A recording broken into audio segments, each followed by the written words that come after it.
Bonjour à tous, je vous propose aujourd'hui une nouvelle vidéo, un nouveau cas pratique en fait qui consiste à étendre la partition principale de ma VM au MV. Je me suis retrouvé en fait dans cette situation il y a quelques jours où j'avais saturé la partition en fait que j'avais dédiée sur ma VM au MV.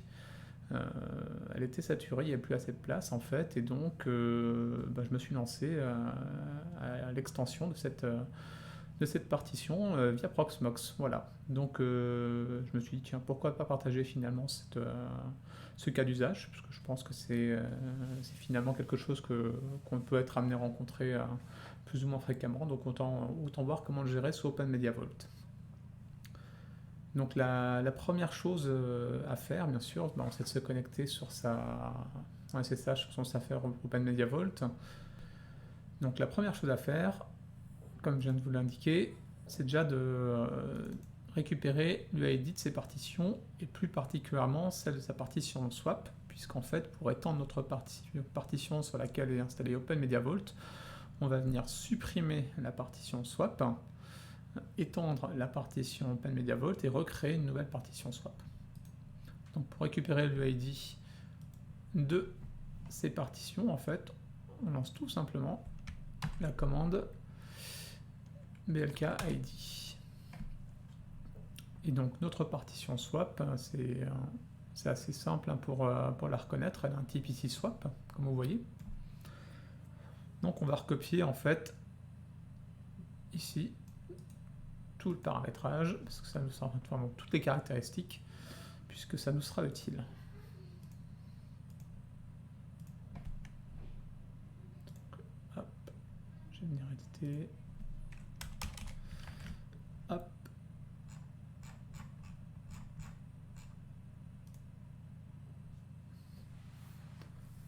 Comme ça on aura la trace pour tout à l'heure.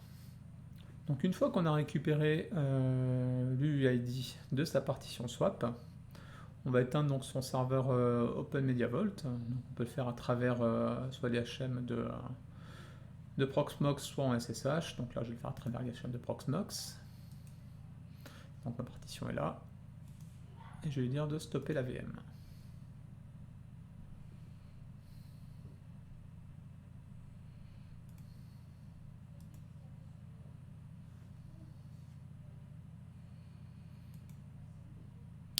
La VM est arrêtée.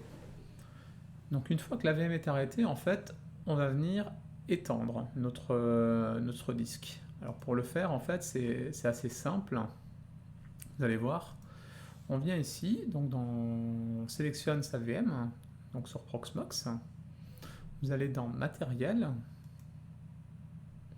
Vous sélectionnez le disque que vous voulez étendre. Donc moi, c'est celui-ci, c'est le premier disque sur lequel, le 23 Go, sur lequel est installé en fait le système OpenMediaVault, donc l'OS. On clique sur redimensionner le disque. Et donc là on indique la quantité qu'on souhaite ajouter en gigas. Donc là je vais le passer dans mon exemple de 23 à 24 gigas. J'ajoute 1, redimensionner le disque, et voilà, et la modification elle est prise en compte. Donc vous voyez, de ce côté là on va dire c'est plutôt simple. Alors derrière, ce n'est pas suffisant pour que ce gigaoctet qu'on vient d'allouer puisse être utilisé par OpenMediaVault et donc être assigné à la partition sur laquelle est installé OpenMediaVault. Il va falloir travailler en fait à partir de Gparted. Donc Gparted, on peut télécharger son ISO, là je vous ai mis le lien. Donc moi je l'ai déjà fait, hein. Donc je l'ai téléchargé dans varlibvz template ISO, donc qui est le répertoire sous Proxmox dans lequel sont stockés les ISO. Et puis j'ai fait un petit wget pour aller récupérer la version de Gparted sur SourceForge. Donc on va considérer que c'était à plat effet. Et donc vous pouvez également faire un snapshot si vous voulez de votre VM. Là je ne vais pas le faire honnêtement. Alors ça peut prendre du temps si vous avez des gros disques associés, hein. Donc moi je vais en faire l'économie là. Honnêtement, je pense qu'on peut s'en passer, hein, parce que j'ai fait plusieurs fois la manipulation et je n'ai jamais rencontré de problème. Donc une fois, on va dire qu'on a téléchargé Gparted, On va donc démarrer notre VM Open Media Vault sur l'ISO JPartid. Alors comment est-ce qu'on fait ça? C'est assez simple en fait, donc on vient toujours dans l'onglet ici matériel, et donc on va sélectionner ici lecteur DVD, CD-DVD, on va faire éditer, utiliser une image de disque ISO, donc moi mes images ISO elles sont sur le stockage local, et donc je viens sélectionner mon image ISO JPartid. Ensuite, l'autre étape importante, c'est de vérifier l'ordre de boot en fait des différents disques. Donc là, je vais revenir juste ici, vous voyez le lecteur ISO c'est IDE2, donc il faut qu'il boot avant SCSI 0 sur lequel est installé OMV. Donc dans options ici, on vient venir sélectionner ordre de boot, éditer. Et donc on fait ici glisser IDE2 en première position. Rien de plus. Donc c'est plutôt simple. Une fois que c'est fait, on peut donc venir démarrer la VM, ici. Et se mettre en mode console. Donc là on voit qu'on boot sur JPartid, donc on sélectionne la première option, JPartid Live.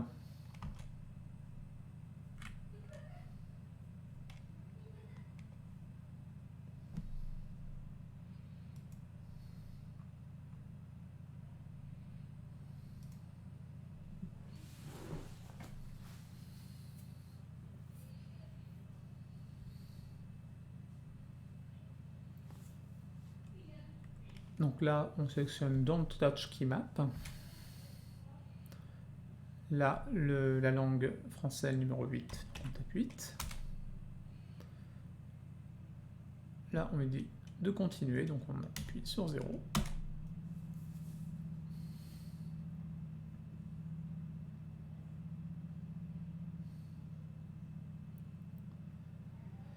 Et là, on arrive donc sur JPartid.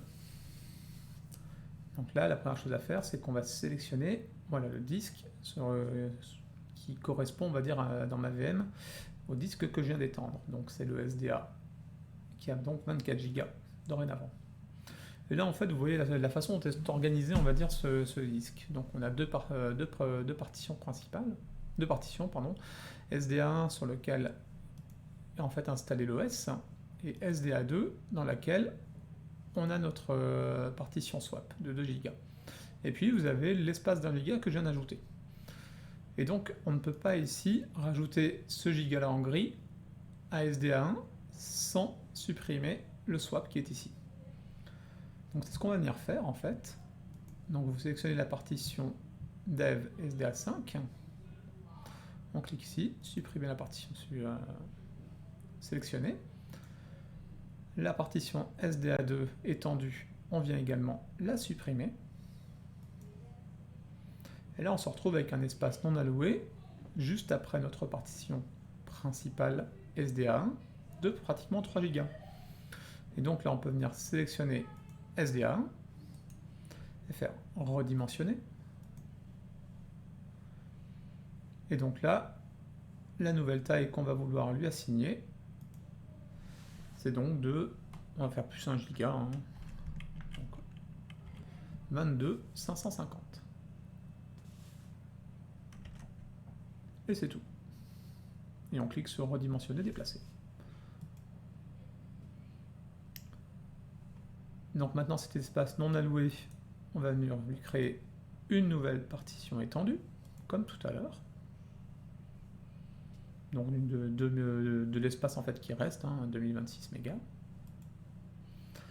Et dans cette partition non allouée, on va venir, pardon,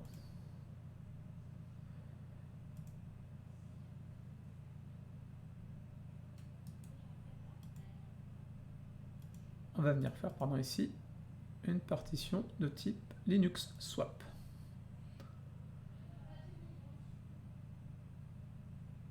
Et on fait add. Et une fois qu'on a donc notre nouvelle organisation qui est prête, on applique toutes les opérations. Ça va aller très vite, hein. Et voilà, j'ai donc dorénavant une partition principale de 22 Go et ma partition de swap de 2 Go. C'est tout. Donc une fois qu'on a fait ça, on va changer partide, on quitte, on clique sur Exit, Shutdown, OK.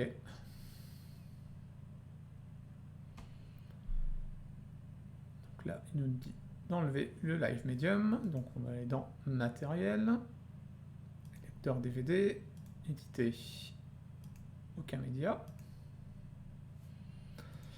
On va en profiter aussi pour venir modifier l'ordre de boot, pour le remettre tel qu'il était à l'origine.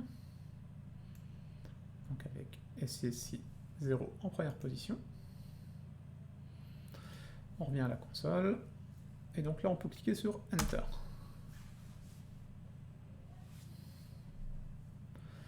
Et maintenant, on va donc démarrer notre VM de nouveau.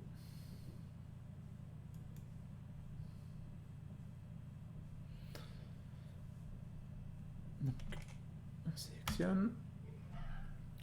Alors là, du coup, vous allez voir, le boot va être un peu long, puisqu'en fait, OMV ne trouve plus, lorsqu'il parcourt assez stable, il ne retrouve plus la partition swap, puisque l'UID en fait a été modifié.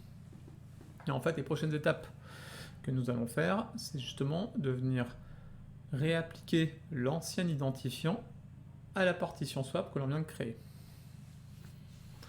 Donc là, ça va prendre, je prends une petite minute, donc je vous passerai ça en accéléré dans la vidéo, bien entendu, pour pas que vous attendiez trop longtemps.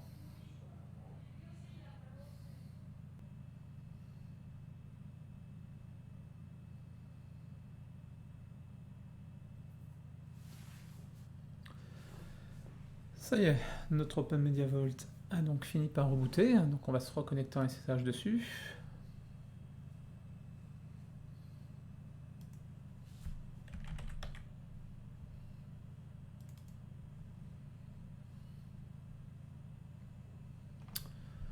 Tout est bon, et donc on va juste vérifier la taille de nos partitions avec la commande df-ht. Donc on voit bien que notre partition SDA1 fait bien 22 Go. On va rajouter le petit giga dont on parlait tout à l'heure.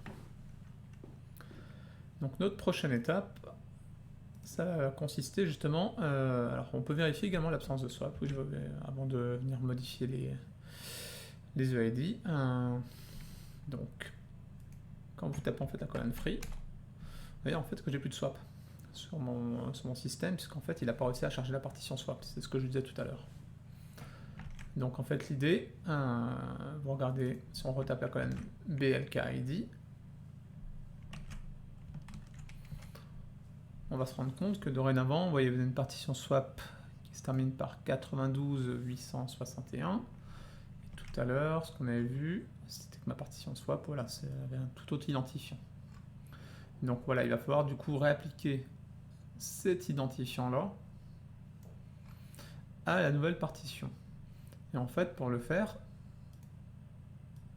on va faire à travers cette commande. Dans notre partition swap, vous voyez, c'est celle qui s'appelle SDA5, c'est ce qu'on avait vu tout à l'heure. Donc c'est ce qu'on va venir modifier.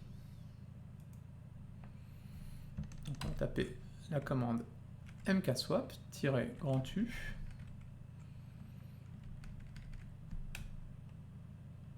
Et donc entre guillemets, on va réassigner l'ancienne UID qu'on a stocké ici.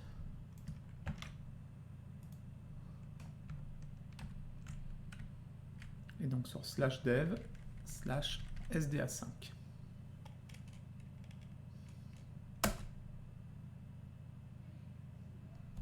Et maintenant, vous allez voir si je tape free.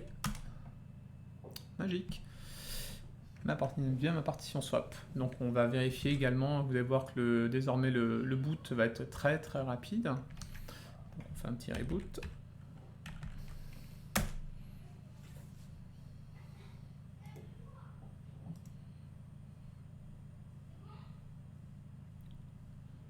La VM redémarre.